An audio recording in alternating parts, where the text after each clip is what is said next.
Today's episode is brought to you by Sincerely Shalia, my very own greeting card line, written and designed by me for real love and real life. Whether you need the perfect card to celebrate love, apologize, or say what's on your heart, Sincerely Shalia has you covered. So skip the generic and say it your way. Check out my full collection at shaliavinny.com/greeting cards and find the card that speaks for you.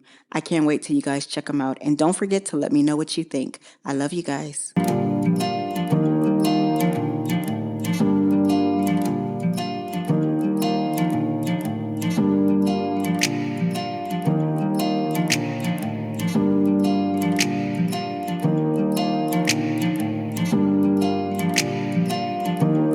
Hello, and welcome to the Love This Way podcast, the show that exists to help men and women everywhere to be better at love. Never any gender wars or back and forth, just great tips to help you find and sustain the love of your dreams. Because love is a journey, but you still need direction. So grab your tribe and get ready, because each episode we're going to be talking about our real life issues, answering tough questions, and building solid relationships with one another as we heal, learn, and grow. I'm your host, your girl, Dr. Shalia Vinny, and today's show we're talking about something that too many of you are dealing with: the hidden loneliness behind the quote, "I don't need anybody." Hey, my babies. Welcome back to another episode of Love This Way. Now, I want to talk to you, and I know that you know who you are. Okay, now, hear me out, ladies and gents. I don't want to ruffle any feathers. I just want to help you, just out of love, because independence is beautiful, but what's hiding behind it? Being strong is beautiful. Being self sufficient is powerful. But somewhere along the way, a lot of people crossed the line they didn't even know existed, from independent to guarded, from self sufficient to emotionally isolated. So today I want to speak to the ones who pride themselves on needing no one, but secretly you're wondering why you still feel a little lonely. The ones who are used to carrying it all, but don't know how to let someone else share the load. I want to unpack the difference between healthy independence and emotional guardedness. Why hyper independence forms, like where is it really coming from? What is it really protecting you from? And of course, how to open up without feeling weak, needy, or out of control. Because true strength isn't just about standing alone, it's about knowing you could stand alone and still choosing connection. Being independent is a beautiful thing until it becomes your armor. At first, independence is empowering. You learn to take care of yourself. You stop relying on unreliable people. You find pride in knowing your survival doesn't depend on anyone else's effort. But when independence starts to be fueled by pain instead of preparation, it slowly morphs into something else: hyper independence. And hyper independence is not just about strength. It's actually about fear. It's about protection. It's about control. You don't ask for help even when you're drowning. Vulnerability starts to feel dangerous, not freeing. You expect disappointment, so you never fully invest emotionally. You confuse receiving love with losing control. You believe that needing anyone is a weakness.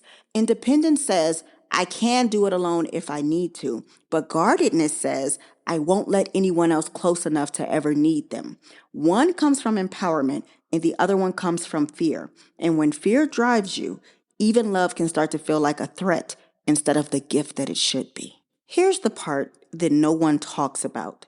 Hyper independence is lonely. Even if you don't want to admit it, even if you're busy, even if you say you like being alone, yeah, okay. Because humans aren't wired for isolation. We're wired for connection. When you can convince yourself that you don't need anyone, what you're often really saying is, I don't trust anyone to truly be there for me. I don't believe love can be safe. It's easier to handle loneliness than it is to risk betrayal. But here's the tragedy. The wall that you've built to protect your heart also is blocking the love you're craving on the other side. Your hidden loneliness is showing up all throughout the place. Like, just look around. You feel secretly jealous of couples who are truly happy. You don't believe that they could be really happy. You're over here finding ways to sabotage it in your mind. Yeah, I bet somebody cheating. Oh, yeah, right. Ain't nobody that happy. Ain't nobody lying. You sound bitter. Your table is ready. Party of one, bitter. You crave deep connection, but you push people away when they get too close. You feel unseen even when you're surrounded by people. You pride yourself on being unbothered, but you feel a gnawing emptiness at night. You cannot outwork or outperform your need for love. I'm sorry. You cannot out-hustle your need for belonging. You're not going to be able to heal loneliness by pretending that you don't feel it. And recognizing that is not weakness, it's wisdom. It's you finally being honest with yourself about what you actually need and what you actually deserve to receive. We're going to have to wake up and we're going to have to be honest with ourselves, babe.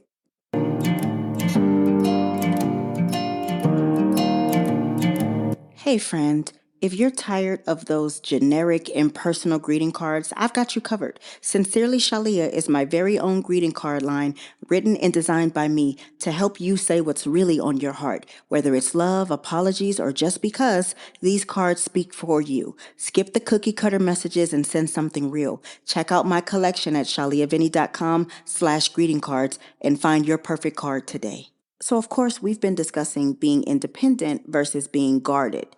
If you recognize yourself in this, I want you to know that it's not too late. You don't have to lose your strength to regain your softness. You just have to shift from protection to connection. And I want to tell you how to do that, okay? Number one, I want you to rewrite what asking for help means. Asking for help doesn't mean you're weak. It means you're wise enough to know your limits. Healthy relationships are based on interdependence, not self-sufficiency to the point of emotional starvation. Number two, I want you to practice letting safe people in. You can start small. Open up to people who show consistency, empathy, and maturity. Truth and trust is not built in a leap. It's built brick by brick. Number three, notice when you're shrinking to stay safe. Are you downplaying your feelings? Are you pretending that you're fine because you don't want to feel messy? Catch yourself and lean into honesty. Vulnerability is strength in action.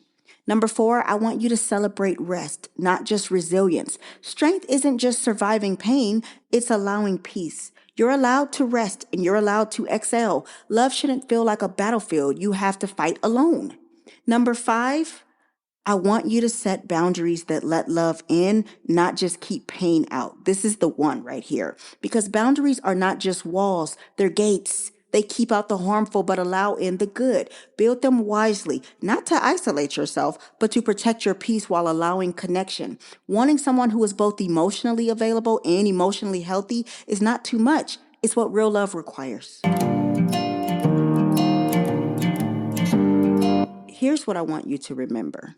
You are strong and you are capable and you've built a life where you can survive on your own. And that's beautiful. I totally tip my hat to you for that. But survival is not the goal anymore. Thriving is. Connection is.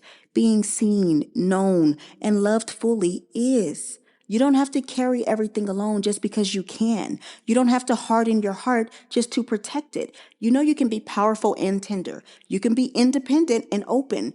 You can be discerning and available to love. Because real strength is not about needing no one. Real strength is having the courage to let the right people love you, even though you know what it feels like to be let down. So the next time you feel yourself retreating into solitude, I want you to ask yourself, am I standing alone because it's healthy or because it's safer? Because the greatest victories in life aren't won in isolation. They're built in love, connection, and community. And you, my friend, are worthy of that kind of victory.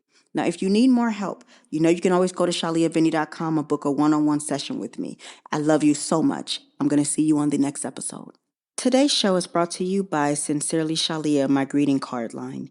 Please rate the show on your favorite streaming platform, share it with one person who you think needs to hear it, and ask them to do the same. Remember, good, better, best. Don't you ever let it rest. To your good is better, and your better is best. Until next time, your friend and motivator and relationship strategist, Dr. Shalia. Bye.